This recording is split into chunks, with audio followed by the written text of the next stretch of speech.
Now I'll have our panelists come up. First, Mayor Ras Baraka, the 40th mayor of Newark, New Jersey.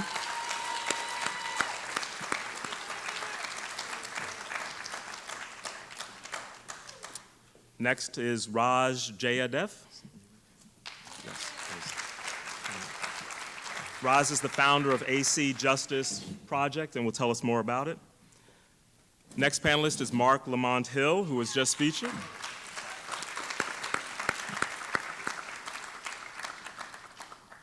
We have Marcellus McRae, partner at Gibson, Dunn.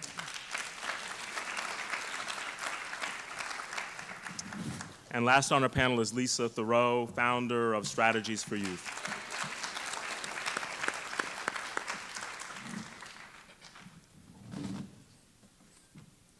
Thanks.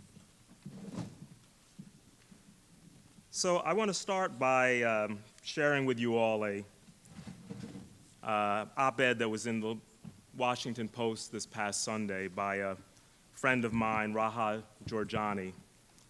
She's an immigration lawyer in Alameda County, California. And she said this in her op-ed. She said, "Suppose a client walked into my office and told me that the police officers in his country had choked a man to death over a petty crime. Suppose he said police fatally shot another man in his back as he ran away. That they arrested a woman during a traffic stop and placed her in a jail where she died 3 days later. That a 12-year-old boy in his country was shot and killed by the police as he played in the park.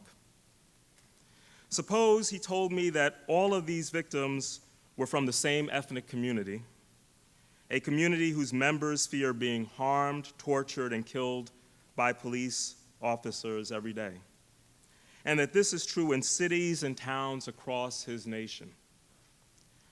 At that point, as an immigration lawyer, I would tell him that he has a strong claim for asylum under US law."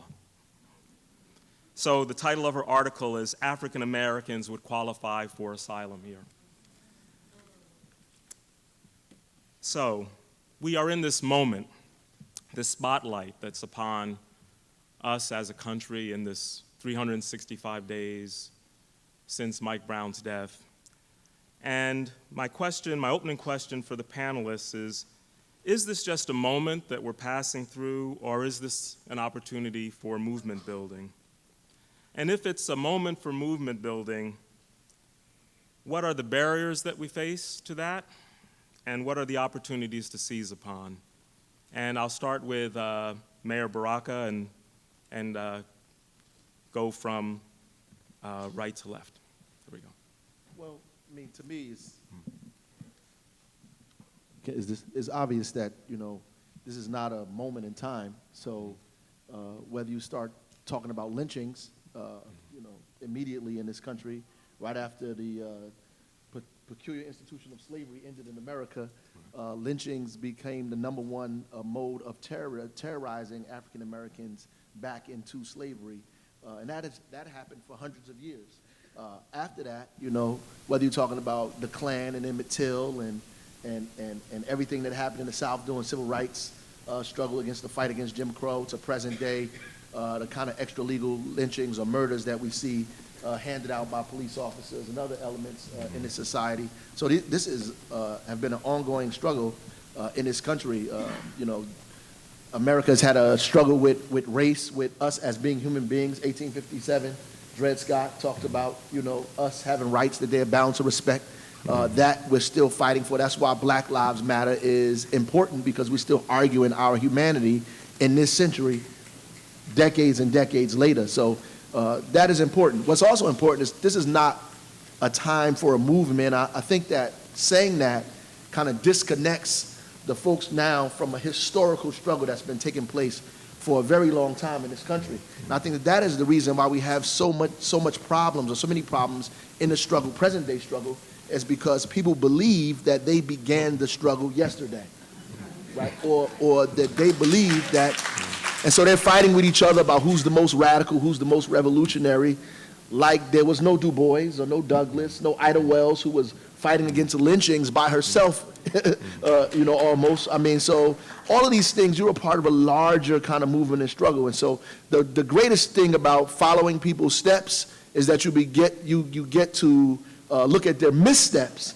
and not make those missteps again. And I think it's important for present day leaders in a movement to understand that this is not a movement that began yesterday. Though people were killed today, so was Emmett Till, so was other people lynched, and that you're a part of a longer kind of trajectory of struggle in this country, and you should be a part of that. Thank you. So before we go on to Raj, I did want to acknowledge Brother Ken Thompson, the District Attorney of Brooklyn, is with us, and who has done tremendous work on exonerating persons who spent years and years in prison. I wish I'd had a district attorney like you when I was down in Memphis, Tennessee, but that's a whole nother story. All right, I'm going to sit down so folks don't have to crane their neck. But Raj, go on. You're good. Sure. First of all, I just want to thank you for having me and the organization that I represent in this really timely, important discussion.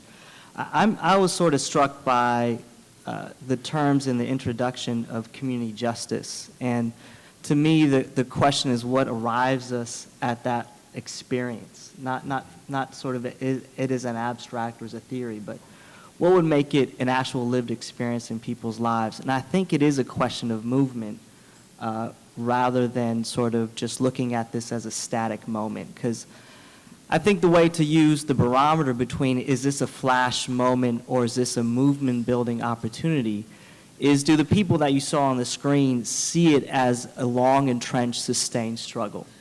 And does it feel that way on the streets? And I think the answer is undeniably yes. And the reason why I think that gives us so much hope and optimism is this notion of looking at activism or movement changing of the country is for the trajectory of the future, not in a static way, right? Not a singular incident where there's a static, maybe templated response. But there is, in my perspective, just from a community perspective out in California, this is something different. This is something undeniably different. And, I certainly haven't been around that long, but I don't think it needs to be an either or of either honor the past and the wisdom from the past or create anew. I think what we're seeing today is a very mature response of doing both, of leveraging the knowledge and history of the past and then creating and innovating in new and different ways. And to me, I think the entire science of movement building, the physics of movement building has changed. I think Black Lives Matters has changed that forever. And I say that knowing that as I was flying over here from the West Coast, there was a candlelight vigil.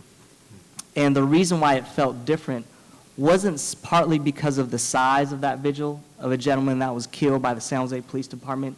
It was the question of who is there and who is leading. And it is, speaking to that question on the board, of roles. Are everyday people, mothers, fathers, family members, who had never identified themselves as activists, never worked at a nonprofit, maybe didn't have the political language already locked and loaded, are those are the folks that are creating this moment of sustained change. And I think when you look at the faces on that screen, if you look at who's showing up at court for each other, if you're seeing who's showing up at vigils, who's actually pressing politicians to act differently than they ever have before, I think it's undeniable that we're in something that could be called movement, give it whatever language or title it needs to be, but I think it is something that is unprecedented and is going to change the future of this country forever. Wish I hadn't had to go after these two. They said much of what I was thinking. I think that I agree with Mayor Baraka that there's a sense of history that we have to always have when we engage a movement and a tradition. And I agree with you as well that that doesn't have to come at the expense of new ideas, new choices. And I think we all would agree with that. I think there's something unique about this moment, though. I think there's something extraordinary about this moment. And that's not historically unprecedented either. There are moments where something happens where we say we've had enough, whether it's bodies hanging from lynching trees, whether it's someone who can't get a seat on a bus, whether it's a young child who was murdered, there's always a moment where we say enough. And we begin to galvanize a new iteration of the same freedom struggle. And that's Mayor Baraka's point, right, is that there's a long-term freedom struggle. There's a long-term black liberation movement that doesn't stop even when the media stops paying attention. Right. It doesn't stop even when some of us stop paying attention. It doesn't even stop when some of us get good jobs and can hang on the Vineyard. Some of y'all can clap. I'm talking about y'all too. The movement continues. The struggle continues. August 9th, 2014 was another moment. It wasn't the first moment. We had just seen Trayvon. Right. We'd had Oscar Grant. Right. You know, and after that, we'd have Renisha McBride. We'd have Eric Garner. But there was something about that boy laying on the ground for 4.5 hours, surrounded by law enforcement who didn't treat him properly, by a medical establishment that didn't treat him. 4.5 hours, his body laid out there in his own community, reminiscent of the very lynchings I just talked about, where the body would hang and the community would watch and he would lay there as if he belonged to nobody. He laid there as if he belonged to nobody for 4.5 hours, and as we had to watch that and take pictures of it, and it circulated around a digital media, one that didn't exist during the times where Ida B. Wells was writing Red Record. When that happened, suddenly the world said, wait a minute, what's happening to our babies? The same thing that happened on August 28, 1955, when Emmett Till's body laid there 5 times the normal size from a state-sponsored terrorism. That's right. So when we see this happen on August 9, 2014, what happens is a group of young people said, we've had enough, and we're going to respond differently. Now, what makes every generation different and what makes this movement possible is that they rummage through history and use some of the same tactics we've seen before. The spectacle, the march, the sit-in. That doesn't solve the problem, but it helps put a spotlight on the problem so that America can see it. That's what happened on the Pettus Bridge. Dr. King, we didn't get voting rights simply because we got beat on a bridge. Black folk been getting beat on bridges forever. But suddenly, America paid attention and said, what is happening down there? Right. So what happened with these young people is they rummaged through history and used that strategy, but they deployed it differently. They use an iPhone or a Galaxy if they don't know no better.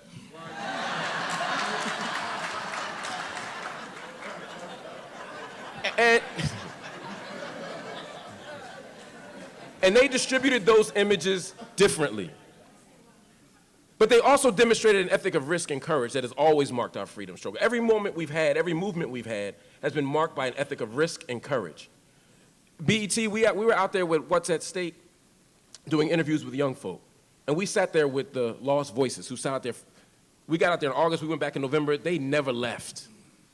I don't just mean they didn't leave the march. I mean they didn't leave West Florissant. They stayed there in tents night after night until they saw and got justice. Even after our hearts got broken with that non-indictment decision, they still stayed out there and marched.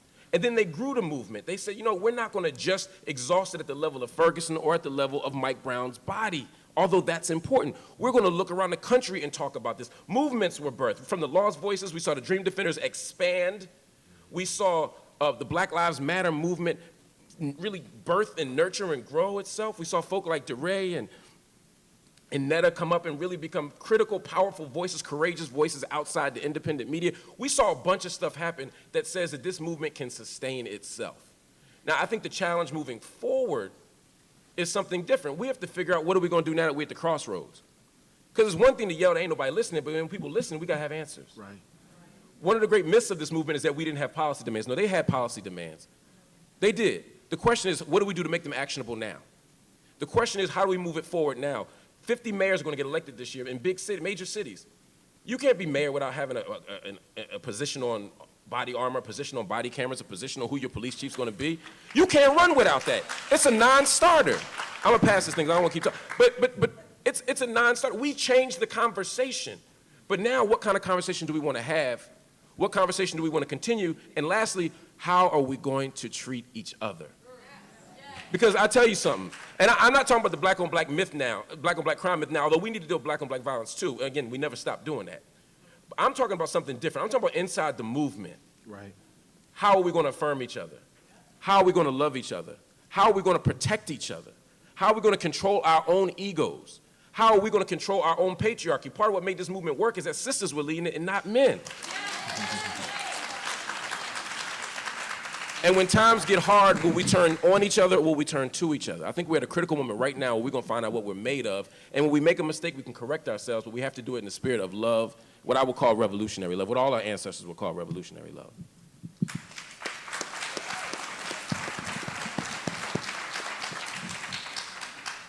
If you thought it was challenging going third, imagine going fourth without sounding that you're derivative or cumulative of all of the other points that were made. You know, briefly, I completely agree with the comments that have been made. I particularly agree, Raj, with your idea that there really isn't a dichotomy here between old and new, and that this is just a continuum. I mean, I think that what we're seeing as far as there being differences, at least in terms of the atmospherics of what's happening, is the recognition that all things evolve and that movements are organic. The struggle continues. I think that what some of the speakers have noted is that the technology and the medium has also evolved. In many respects, the fact that we have iPhones, we have all these means of communication, as well as, you know, videos and cameras that people have that capture these moments in indelible ink. I mean, if anything, it simply democratized the way that people can express their protest as well as to be able to communicate about it. And naturally, that leads to not only a horizontal expansion, but a vertical expansion in terms of people being able to have cohesive thought and that sort of thing. So I don't think labels on old or new really advance the issue. I don't even think that should be the focal point. The focal point should be, as you say, how do you galvanize all of this attention and how do you translate it into something that's formally realizable as far as concrete steps, not just in the political dimension. And being the lawyer on the panel, I'll segue to what I think are the opportunities, but the legal dimension. I mean, to me, what's really interesting about this is that as a lawyer, you have all of these cases that have come out for the last however many years where there are findings in Section 1983, civil rights cases, constitutional rights cases, where people's rights have been found to have been violated, where consent decrees have come out, where the Department of Justice is issued as recently with respect to Ferguson, its report, et cetera. Why is this still happening?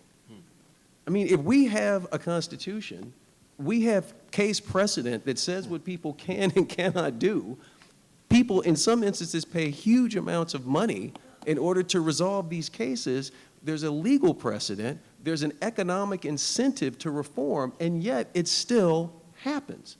So in terms of an opportunity, to me the opportunity is, particularly for the bar, is to figure out what is the common denominator in these instances where you have a disproportionate number of black and brown and low-income people who not only have disproportionate encounters with police authorities, but fatalities when they're unarmed. And what is the cause of that?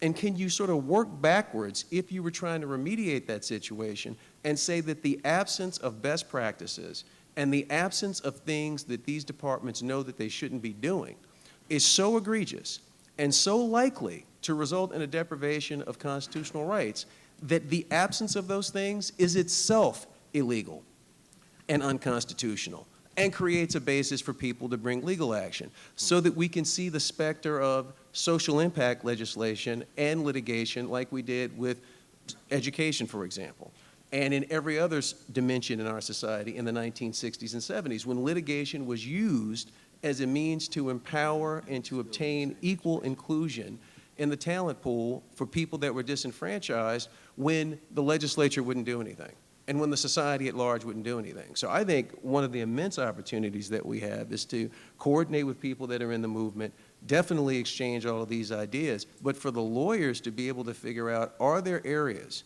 where we can make a contribution with some sort of case precedent that will not only provide immediate relief to the situation that's being litigated, but also recalibrate the discussion where it should be on the fact that, as we say, people's lives matters, these violations and privations are happening on an ongoing basis, and also be able to have perhaps incentivize legislatures to be preemptive and to start being way more focused in terms of policing people and passing laws that actually will redound to the benefit of all of the people who need the protection. So I think those are some of the protection. As far as some of the challenges, I think we've hit on those things as well, not the least of which is the what I would call the hegemony of the false idea, being that when you're talking about a solution to these problems, that it's an either-or situation.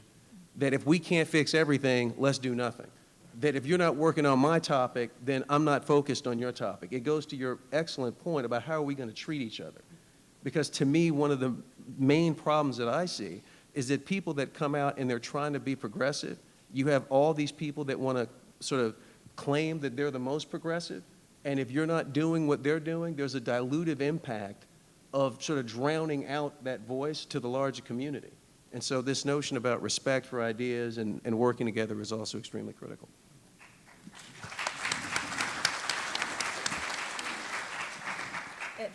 Very hard to follow you for, but I'm going to try with some practical suggestions. Our organization's Strategies for Youth focuses on what's happening to youth. We are a nonprofit policy and training organization dedicated to improving police-youth interactions and reducing disproportionate minority contact. And I started Strategies for Youth because about 10 years ago, my inability to change through law what I perceive to be open season on youth of color made me think I have to go to Plan B to co-opt police to change how they treat youth and create more disincentives, which can often be the media, to their mistreating youth of color. And what I do right now is spend, regrettably, most of my time with the police, and the other time I spend with young people trying to support them to understand best practices for interacting with police so they don't inadvertently escalate interactions. What I see happening now is tremendously exciting, and the opportunities I see now are for this movement and other progressives who've been trying to reform the juvenile justice system, the adult justice systems, and I hate to even call them justice systems, but in any event, to recognize that the police are the starting point of a horrendous, long death march for too many people. It's not just the police, it's also the courts. I have just looked at so many cases where children aged 7 or 8 have had unreasonable and excessive use of force that was upheld by federal district courts, saying that the school resource officers needed to do this to children because they had not complied. We have to, as a movement, look at some really practical solutions that are out there, that are unheard and neglected. I can't tell you how often my suggestions are neglected, but when we go to police departments, we find they often have no policies for dealing with juveniles. They don't have policies that calibrate use of force, reasonable or excessive, for use with teenagers. They collect no data on what they're doing to and with youth. They have no training. In fact, the International Association of Chiefs of Police found there's no in-service training after you become an officer. And our own study found that on average, less than 1% of the academy time is spent training officers on how to work with youth. Most of that time is spent on law, not communication or understanding mental health. And finally, there are very few or no accountability mechanisms that seem to work inside police institutions. They often are counter-indicated to what will make officers respond. And so what's happening right now is the best form of accountability because no officer wants to see their face in the media. No officer wants to be remembered as that guy from Cincinnati or that guy from Cleveland. They are very, very aware, I can tell you that, of the fear. We must train young people how to interact with officers, and we must warn them that the best defense is not an offense. This will get them hurt. And we have to link all of this to the economics of life in America's cities, which are horrendously desolate. The level of poverty we see children living in is a national sin. I don't understand how in the last 30 years of my working out here, and maybe it suggests I should stop working if I'm any part of this problem, that 57% of American children are living at the poverty level. How did that happen in the richest nation in the world? Please answer that. Because we know that poverty and race confounded lead many people to think that you owe nothing. You owe nothing to that person who's both poor and of color. The challenges we'll see, I can tell you this because I encounter them daily, is a federal government that has done outstanding work with its special litigation unit, but refuses to issue guidelines on some very core basic issues. We see this in the states. Only 3 states in America have issued regulations about how police should interact with youth, as though we should just leave this to the police to decide.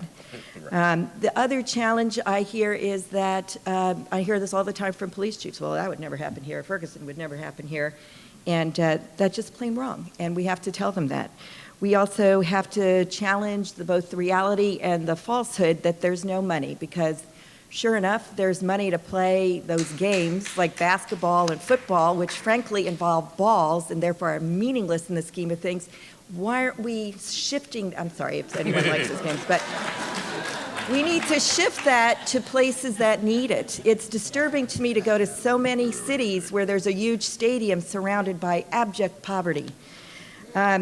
I think in America, and maybe this is because of my European roots, and I can tell you what America is doing to its young is heard loud and clear in America, and my European relatives are like, what is the matter with your country? And I say, I don't know, could I emigrate? But in America, we really have trouble with collective action, and I think everyone here has alluded to that. I have immediately been dismissed for being white as that I don't care, that what I'm doing is wrong because I'm working with the police instead of against them. There are many ways to get down a hill, and all of them working together for that same goal are key. And finally, I think that the linkages between education reforms and police reforms and court reforms can learn a tremendous amount from each other. We need these incredibly articulate voices to show community action is the most effective. We cannot exclude as our #1 response to every issue. And no, police and DAs can't fix everything. That should not be our go-to response. And yet it is in America.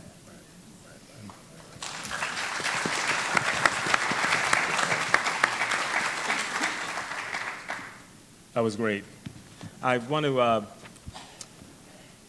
pick up on what Marc said about how we need to be able to support one another, and ask the panelists. Again, I'll start with you, Mayor Baraka.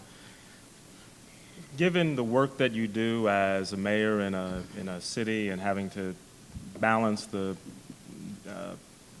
need for community safety with also an understanding of police interactions with citizens, what do you need from one or more of these panelists to help make your job effective?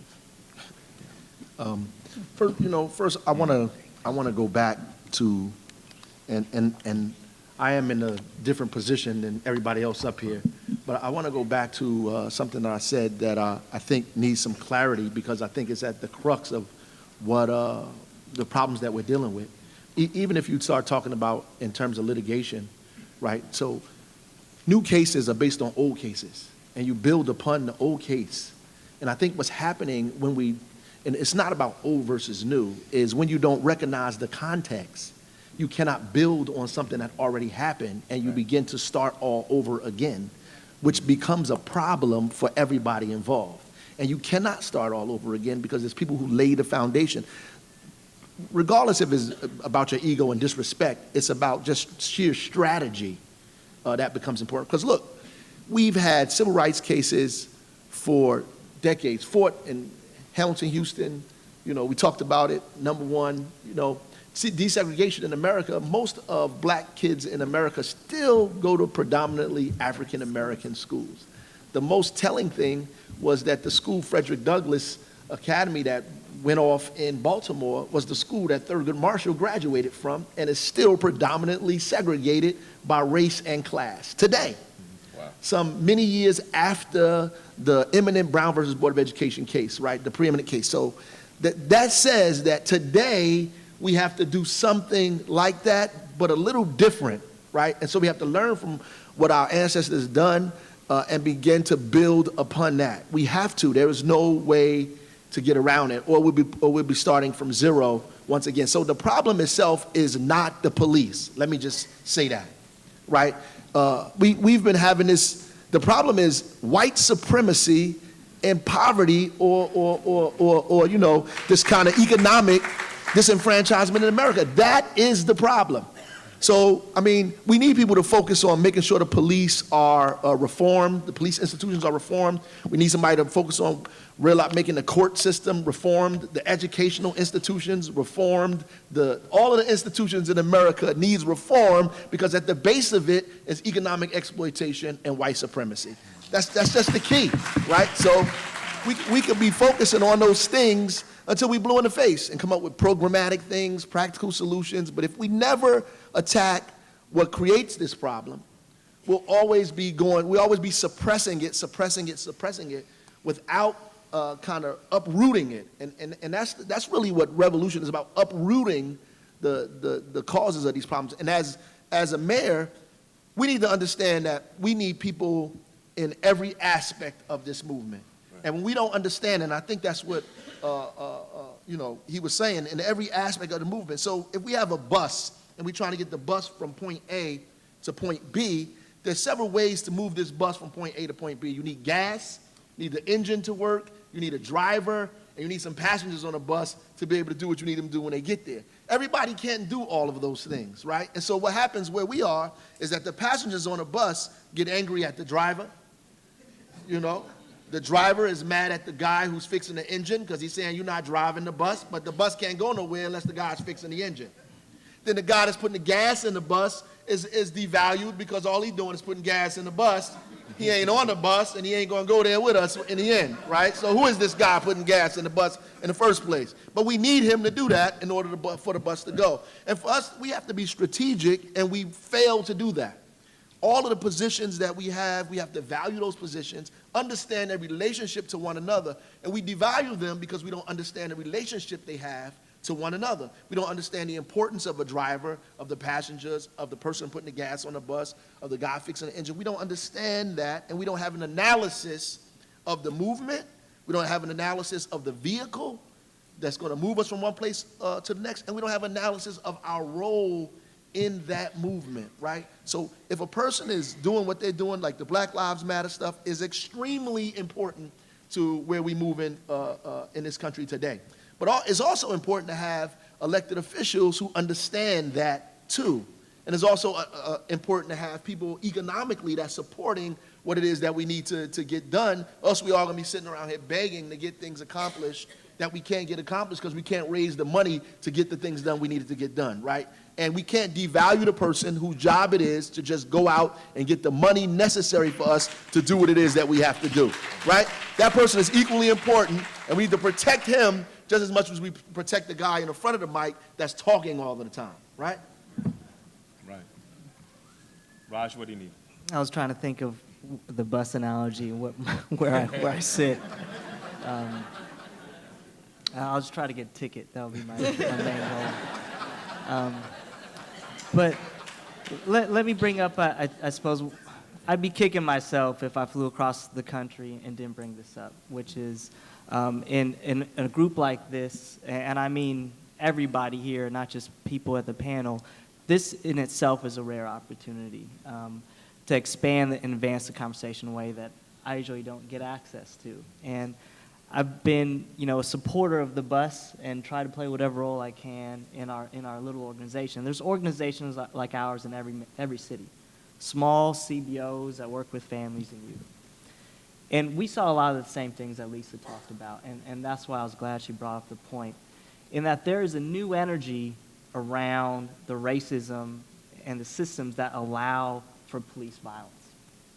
And so there's these new spotlights and new megaphones that are about the most egregious of taking of lives, of murders. And my question is more about what can everyday people do in between those horrific moments? And if it is going to become a movement, I think it's in those, dare I say, quiet moments. And there's certainly an agreement that this is about building a mass movement, but the question is, how do everyday people engage in that? And can they do it within the proximity of their own lives while also doing it on a national platform through social media? Right. And what I wanted to bring up was what Lisa, I think, was alluding to, is that the police in our mind is really just the first point of contact of a lot of institutions that are targeting and destroying lives. Right. And so the way I'd want to articulate it is think back to that video of the young girl who was arrested and approached by a police officer, right? Our analysis is that's a horrific act by the police officer. But there's a lot of other institutional voices and powers that are going to are essentially going to dictate the future of that young girl from that moment on. So practically speaking, what's going to happen? She's going to get arrested. She's going to be charged with resisting arrest. She's going to get a court-appointed attorney that's under-resourced and stretched too thin. The family's not going to know what to do. They're not going to be told when court is or what to do in court. Her whole life will not be valued in a court system that supposedly treats her with equal value. They'll tell her to take a plea deal because they don't want to risk the fact of her going to trial. And the DA will say that, look, this is a good deal.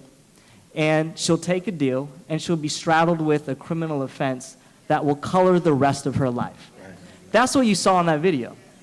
And you just thought, meaning us, really just saw the culprit as the police officer. But the police officer is the first point of contact of a delivery system to incarceration and permanent exclusion from this country. So with that said, getting back to this point of what do we do in the quiet moments, what we've created in our organization, and we didn't define ourselves as a criminal justice organization or anything like that, is to find out ways that families can impact and penetrate the court system. Now that there's this energy about the police on the streets, can we expand that scope to include the one arena, in my estimation, that has been insulated from community organizing, and that's the court system.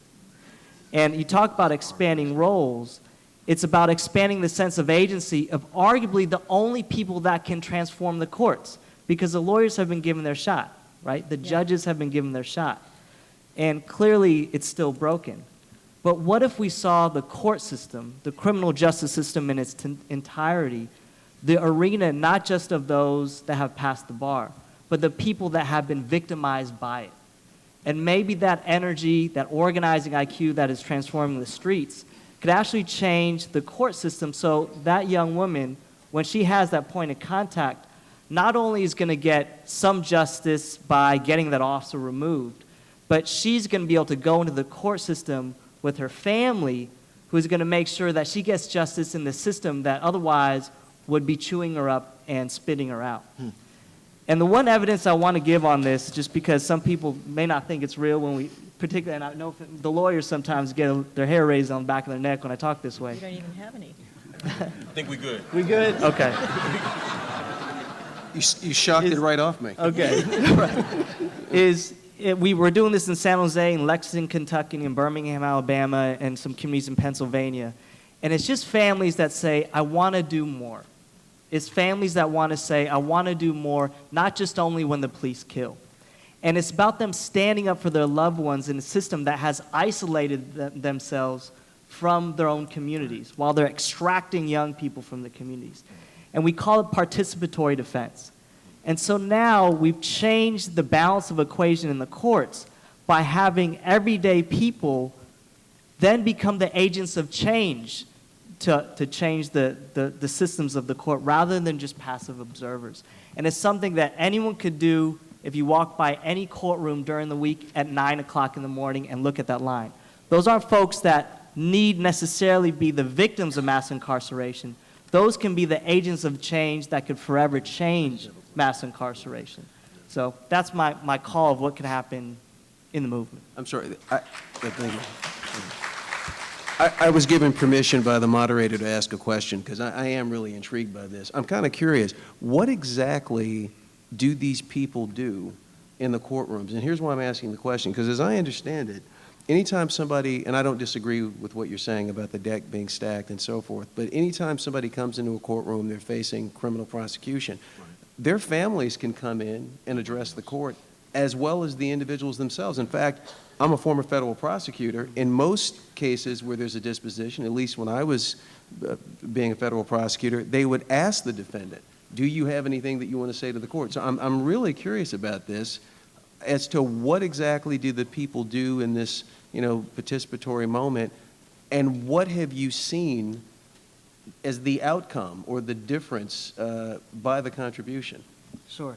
So the first thing I'd say, though, is that while there's a supposed open door policy in the courts, we all know in practicality that's just not the way reality works. And there's no way to feel that you are being included when you walk into a courtroom where your loved one is being told by the system that they're going to separate you from your child, while there's bailiffs with guns and robes, with judges with robes sitting 8 feet higher, and then say, go ahead and save your child. So what families do in participatory defense is they essentially become an extension of the defense team. And so they're making sure the totality of that person's life is included in the courts. So it's not only a case file, which is what that young woman would be, right? She'd be that offense. They wouldn't say, the court would not know, the prosecutor would not know, the judge would not know, hey, this is a young woman who goes to this school, has these interests, has these future prospects, have these people in their life, that there's going to be some measure of accountability if you try to take her from us. And so they're physically going to court, letting the prosecutor know that this is not a person who's an island to themselves, that is part of a community. And that community is watching you and making sure they uphold those constitutional protections that are supposed to exist.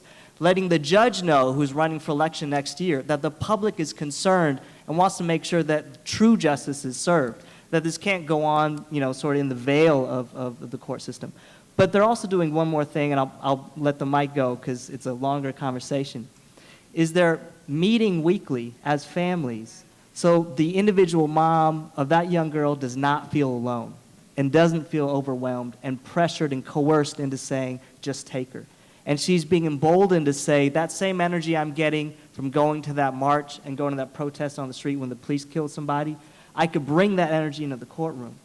And what we've seen is that it's transformed the public defenders who now feel emboldened and supported. And the tangible proof I give, just because as organizers you get told of just telling a couple cute anecdotal stories, that it can't have larger impact, is our families have essentially saved an enormous amount of time from incarceration as non-lawyers. So we have a saying called time saved, where we say the system's going to give your loved one time served if you let them do what it's going to do with them. And that mom that walks into court, her sense of agency is, I hope I have a good lawyer. I hope I have a good lawyer. And that's it. But movement building is having people know that they could stretch their rubber band of agency, that they could do more, that they could engage. And so what we say is, if you engage on that level, you can turn time served, which is them incarcerated, forever slated to not be a member of this community, to be taken away from future prospects. If you engage, you could turn time served into time saved. And that's them home, living the life they should be. And when we quantify the numbers, we looked at 7 years of families' meetings and doing this. They're meeting at churches, they're meeting at community organizations, they're problem solving, they're innovating, they're going with each other to court, they're creating defense theories, they're creating mitigation packets, they're reviewing and dissecting police reports and saying this is inaccurate. Wow. They're doing everything that we essentially need to do the heavy lifting, given that the odds are stacked. They had 1,862 years of time saved from incarceration. Wow. So that's families. Excellent, man. I mean, it sounds like you're basically overcoming the desensitization that happens when they just kind of treat people like an assembly line and making a consciousness-raising thing that you're dealing with a person. That's admirable and amazing. I mean, congratulations. So Raj, I'm curious, Raj, what could you use from someone like Marcellus? Marcellus, I'm sorry. We can go with Marcus, too. No, we can go with Marcellus. What could Marcellus do to help you with your work? There's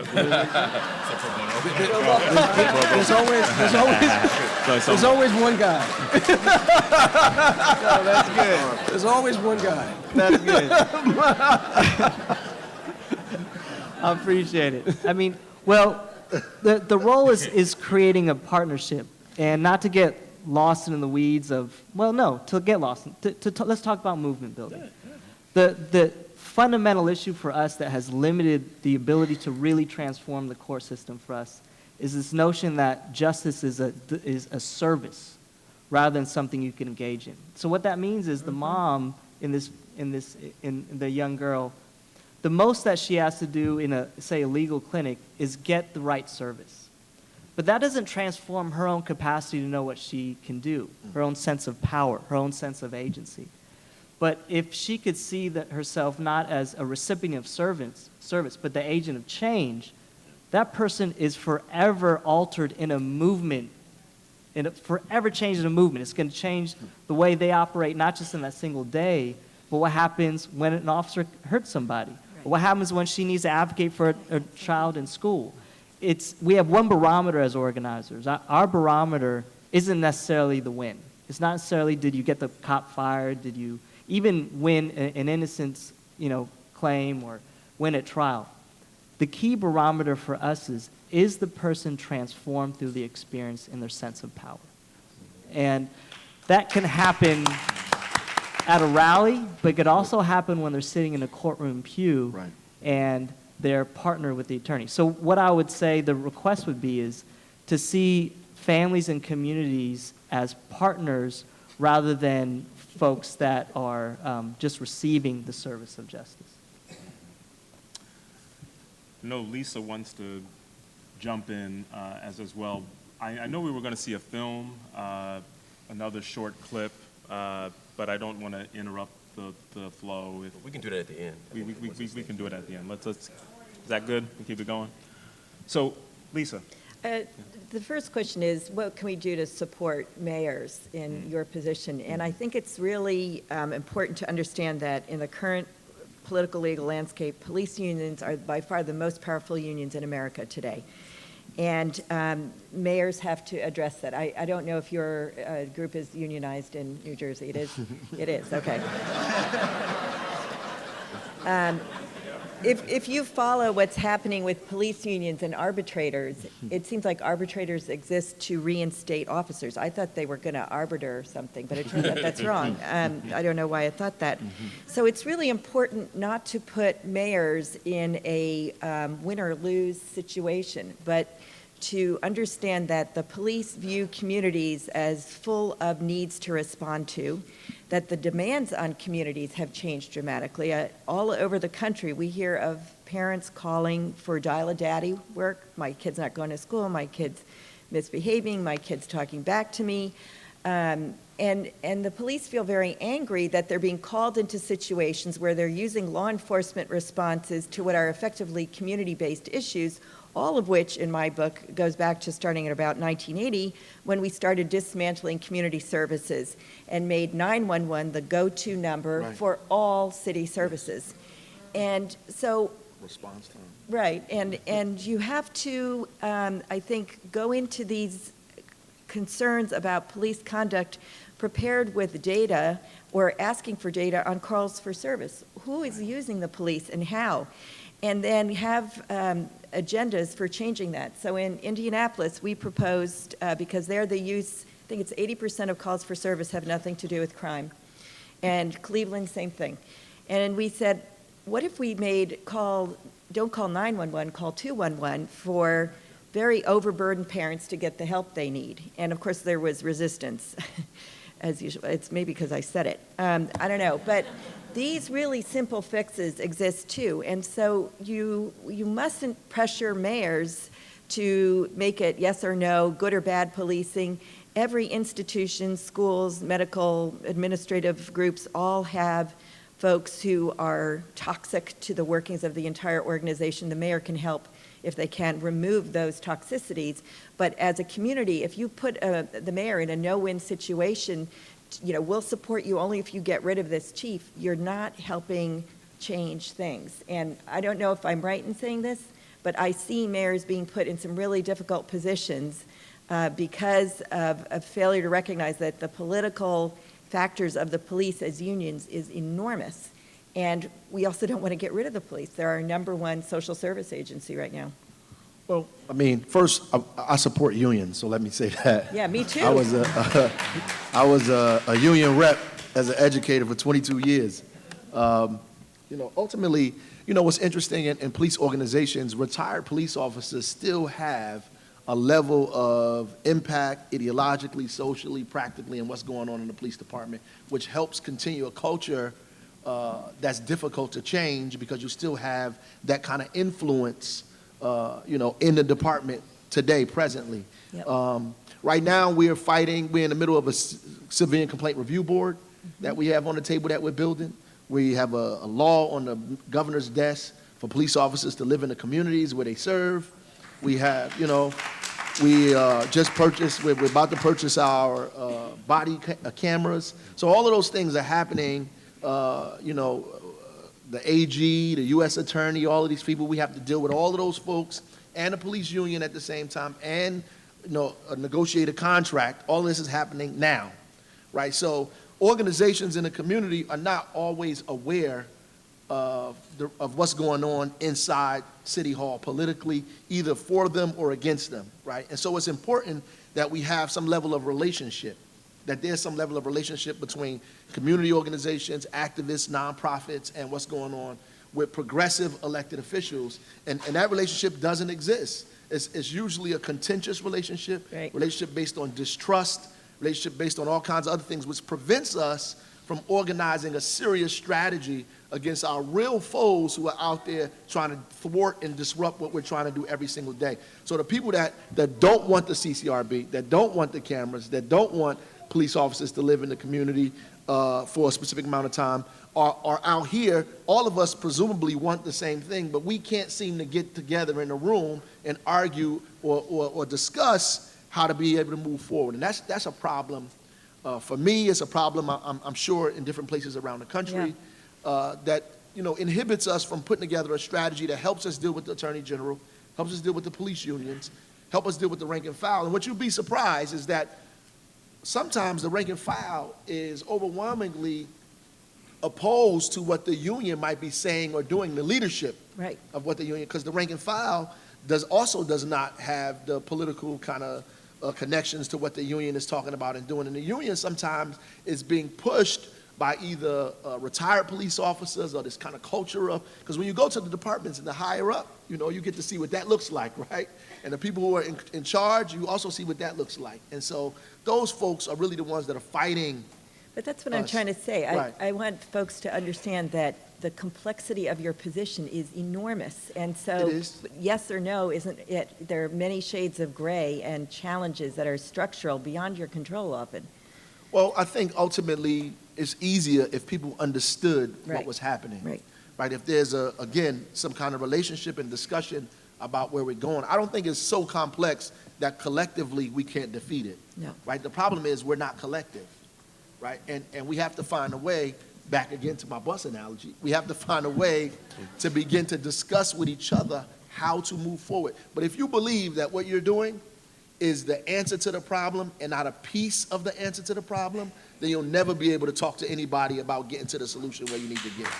Right? So and that's fundamentally what it is, because everybody thinks they discovered fire. Yeah. Right? And so if only they listen to me and do this, it'll be all solved. And that's the problem in and of itself, right? Is that there's many segments to it and not just one. So I want to pull Marcellus and Marc back into the conversation. Question for you all is this. I was struck, Marcellus, by your thought of how we bring, a lawsuit are some larger challenges. But as Marc's piece showed, we don't even collect data, right? So here we are collecting, the NSA is sweeping all of our electronic accounts. Yes, they are. But we don't even have basic information on how many people get shot in the country. So how do we address that? How do we change that? Real briefly, I want to respond to that, but I thought your question earlier about helping with this participatory group was whether or not you guys were interested in having lawyers consider providing training, advocacy training, as a supplement. And if I heard correctly, you're in LA, and if that's the case, or you come to LA or San Jose, you're in California, we should talk at some point. But anyway, let me address your point. I think briefly, one of the possibilities of addressing that is what has become increasingly important in cases now is the advent of data and the ability to assimilate that data and use it effectively, all types of data, including statistical analysis. The fact that you don't have records showing what you're doing can make it extremely challenging for someone to defend whether or not they're on the right side of things or the wrong side of things.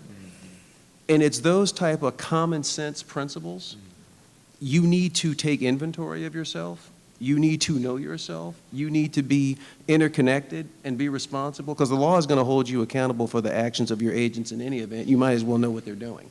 That type of sort of basic concept, that might be the very type of thing, in fact, we were talking about this just before we got up here, not just what your records say, but what the absence of your records don't say about your perception of the need to address the problems and to fully serve and protect all constituent elements in the society, particularly when you're disproportionately affecting, in some instances to the extent of fatalities, people in the community. It may be a building block for a lawsuit that basically would go something like this. You need to do certain things in order to be able to assure yourself that with respect to people's fundamental rights to travel freely and to have privileges and immunities as regular citizens and to be free from unreasonable search and seizure, that you're doing certain things. There's no panacea, but if one of the things that you're not doing is keeping basic records for purposes of training, discipline, investigation, knowing who's grossly ineffective, who's effective, and so forth, that in and of itself, an argument might be made, this would have to be researched, but that might be something that is a violation of people's constitutional rights because it leads to excessive use of force, fatalities, and if you were to couple that and be able to back it up with evidence that it not only leads to that, but disproportionately impacts black and brown people, you might have an equal protection argument. So I go back again to how do you use legal theory, not as a panacea, but as a means to at least have a rifle shot on one of these problems so that you can serve as a catalyst for people to make those changes, and that may be one of them. I'd like to, if possible, take a step back. Sure. Because I worry that our conversation itself may normalize and legitimize a set of institutions, Right. practices, and policies Right. that are inherently incapable of yielding justice. Yes. So, and I think that also goes back to what do we do to help? How can we help? How can we be helpful? How can we be helped conversations? I think we need to change the language we use to talk about this stuff, right? Because the language in some ways forecloses on possibilities for how we understand what the issues are. We talk about mass incarceration, it implies that everybody's being incarcerated, and it's not. We're being incarcerated. Right. Right? The language itself, it makes it sound like mass incarceration is democratic, and it's not. Right. It's not. We need to rethink how we talk about these issues. And I think we need to ask fundamental questions about the law and about mass incarceration, about criminal justice as a system, and whether or not at its core it is capable of yielding justice. So, for example, because sometimes we're appealing to the law as if we could just get people to act right, Right. we'll be okay. And there's some truth to that, right? If the police officer in Charleston acts right, he doesn't shoot somebody and plant evidence, right? If Pantaleo acts right, Eric Garner doesn't get choked out and die. Right. I get the need to act right. But then there's the moment where the white person sees black person and legitimately feels scared for their life in a stand your ground state and shoots them, even though the person is unarmed, and then a juror sits in a jury box and invokes a reasonable man standard and says that I reasonably would do the same thing that he did. Right. And is found not guilty by virtue of the law which codifies irrational white supremacist fear of black people. So for me, it ain't just about getting people to follow the law. Right. It's saying, well, what is this law?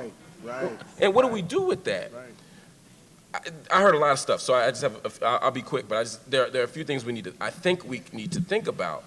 I think we need to think about the way in which we have begun to use mass incarceration and policing and criminalization as our primary social response to problems. The problem isn't just how do we use the police, it's why are the police there in the first place? 1980, we had mental health facilities, we had hospitals. Some of y'all, your family was there. That cousin. And through the 1980s, through the Reagan administration, what we managed to do was shrink federal funding for community-based health resources. So people who were on the street, people who were in mental health facilities now are on the street. And then we made it illegal to essentially be on the street. On the street. Through a range of public policies, whether it's the social ordinances in places like New York, which anti-loitering, anti-panhandling, anti-this, anti-trespassing, basically we made it illegal to be on the street. We criminalized homelessness. Right. By closing mental health facilities and making them homeless, we've criminalized mental illness. We've criminalized poverty, in essence. And so if we continue to criminalize our social problems and transcarcerate, not just incarcerate, but transcarcerate our problems. You're in a mental health facility, now you get moved to a prison. We've essentially moved from a social state to a penal state. If you are addicted to drugs and you are poor and black or brown or white, and you're poor black, brown, or white, right, what you end up doing is essentially going to jail for what? For a medical addiction. We've criminalized a medical problem. So all of our answers go back to, even in school, right, we've created a whole infrastructure that is criminal. You walk into a school, maybe not here in Martha's Vineyard, but go to Boston, go to Philly, go to East New York, go to Harlem, go to Watts, go to Compton, go to Newark. There's a line down the street of kids trying to get into school because they have to go through a metal detector and a police and a drug dog and a fingerprint scan and a locker scan. And we spent more money on surveillance equipment in schools than prisons in the last 7 years. And so we have all this infrastructure of prison, and it takes you 20 minutes to get into school for all this stuff, and when you get in, ain't nobody stopping you from leaving. Right. Right? So we've normalized and created a built environment about prison. We need a different language to talk about that, because when that kid turns around and leaves, we say he's a dropout. Right. Not a push out, but a dropout. Right. Well, we've in fact created a culture that pushes him or her out. We drive up these New Jersey, and we've been doing this for 20 years. Yes, sir. These New Jersey highways, who's most likely to get pulled over? Me. And really the younger version of me, right? 10 years younger, I'm even more likely to get pulled over. Who's most likely to have guns and drugs in the car, according to ACLU reports? You. White men. No, white men are more likely to have guns and drugs in the car. The hit ratio is higher for them. We just more likely to get pulled over for it. And we create a phenomenon and a language. We create criminological discourse. We create movies like New Jersey Drive about driving while black. What about patrolling while racist, right? We need to change the language. This is what I'm talking about foreclosing. The language. All we want to talk about is the existential condition of being black and incarcerated. Well, you can have it, bro. You know, but the challenge is, what do we do when we expand the language and say, wait a minute, what does it mean to be white in this space? Right. That's a whole different set of questions. So by the time I get to the point where we're saying, how do we police the color line, I want us to ask more fundamental and dangerous questions. Right. Dangerous questions. Reform is, how do we fix the prison? Right. Radical solutions are, do we need this prison? Right. That's a whole different conversation. Reform is, how do we make these police us better? The question is, do we need them, and how can we create structures that make them unneedable? And some of that is on us. So can I jump in? Jump on in. And because you really just, like, you know, you killed the whole panel. But the reality is, as long as there's economic disparity, prison is always going to be necessary. Yes. And so, you know, in the middle of slavery, you needed prison. So you need prison as long as, and as long as disparity gets deeper and deeper and more separate, and prison is going to be extremely important. And in capitalism, prison can also mean money. Right. So it's important for us to understand. And when you say that, you're right on, because ultimately the battle is with ideas, right? The superstructure that governs us. And so when you create a system where there's some people who don't have, and then you identify these people by race or language or something else, and you put them in a specific place, and you take things from them economically, then usually the police are going to be used to create and establish or keep a social order that exists presently. So they're used to maintain a social order that inherently is unjust. Right. So their actions are going to be fundamentally unjust, right? So the society with all these institutions in it is perpetuating this injustice that we're talking about constantly. That's why I said that The problem is white supremacy and economic exploitation, because those are the things that our society is built on. It's built on those things, whether you're talking about slavery all the way up to what we have today. And I just want to tell you this, Europe is not exempt from that either. So, but ultimately, you know, these systems or institutions exist. So that's why black people can become a part of a police department and also kill innocent black people, right? Exactly. And then people can use that and say, well, it's not racist because a black officer killed a black child. No, it's systemically racist. And so you could join, be a part of a system that pushes something, and you buy into that idea, and you begin to do something to black and brown and poor people in this country because you're part of a system that's inherently racist, right? And so ultimately, trying to reform that is difficult, right? So it really has to be broken up and rebuilt, right? From the bottom up. Most of it, all these institutions that we're talking about, and the mayor can't break the institution down and build it up, right? So that's why we need other people that are involved in the struggle in other pieces of this, pushing forward. I'm gonna tell you this, last thing on this, most of the things that we're fighting for, people in these communities are calling for these things. Yes. Because they have to be culturally educated, all of the things that are going on. They also are fed a daily dosage of self-hatred, white supremacy, all of those other things. The police are over-policing neighborhoods because people's grandmothers are calling for it to happen. I'm telling you, as the mayor of the city, that people's grandmother want the police on their block pulling kids over until they pull over their grandchild. And that's just I mean, we want to get real. That's as real as it's going to get right there, right? That's what I'm trying to That's as say real about as it's gonna calls get. for service. As long as there's violence and stuff going on in the neighborhood and this kind of stuff, they want to see the police. And in neighborhoods where there's not that much violence, people don't want to see the police. In Milburn, if you see cops, you think something is going on, something's wrong. There's the police, something happened. If you see the police in Newark, people expect to see police. In fact, if you don't see the police, you call the mayor, and at the local meeting that I go to, they're gonna beat me up because the police not there. And then I gotta get on the panel, well, the over-policing of black communities, the hell with that. I wanna see a cop on my block. Old boy got shot yesterday, and I want to go to the store and be safe. So we have to deal with those issues, and we have to deal with it very upfront and very honestly about what's happening in this community, right?